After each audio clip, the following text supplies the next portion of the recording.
আমরা আমাদের মোবাইল ফোনে বিভিন্ন ধরনের অ্যাপ্লিকেশন ইনস্টল করি, প্রয়োজন শেষে আবার আনইনস্টল বা ডিলিটও করে দিই। কিন্তু এর মধ্যে এমন অনেক অ্যাপ্লিকেশন আছে যেগুলো ব্যবহার করতে হলে আমাদেরকে গুগল অ্যাকাউন্ট বা জিমেইল অ্যাকাউন্ট লগ ইন করে তারপরে ব্যবহার করতে হয়।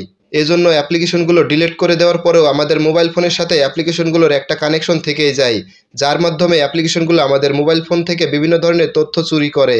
আজকে আমি আপনাদেরকে মোবাইল ফোনের এমন একটা সেটিংস দেখাবো, যেই সেটিংসটা আপনারা যদি আপনাদের মোবাইল ফোনে করে দেন, তাহলে এরপর থেকে ওই অ্যাপ্লিকেশনগুলো আপনাদের মোবাইল ফোনের সাথে আর কোনো কানেকশনই রাখতে পারবে না, আর কোনো তথ্যও চুরি করতে পারবে না।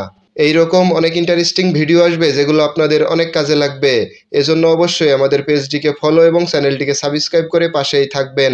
তো চলুন শুরু করা যাক। প্রথমেই চলে আসবেন মোবাইল ফোনের সেটিংসে। তো সেটিংসে আসার পরে আপনারা একটু নিচের দিকে নেমে আসবেন, আসলে গুগল নামে একটা অপশন পাবেন, তো এর উপর ক্লিক করে দিবেন। এরপর এখান থেকে একটু নিচের দিকে নেমে আসবেন, আসার পরে সেটিংস ফর গুগল অ্যাপস, তো এইখানে ক্লিক করে দিবেন।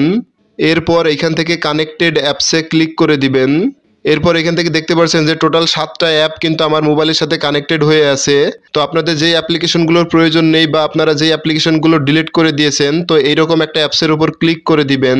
ক্লিক করার পরে নিচের দিকে দেখতে পারবেন যে ডিলিট অল কানেকশনস, তো এইখানে ক্লিক করে দিবেন। ক্লিক করার পরে কনফার্ম বাটনে ক্লিক করে দিবেন। তাহলে কিন্তু সেই অ্যাপ্লিকেশনটার সাথে আপনাদের মোবাইল ফোনের কানেকশনটা ডিলিট হয়ে যাবে।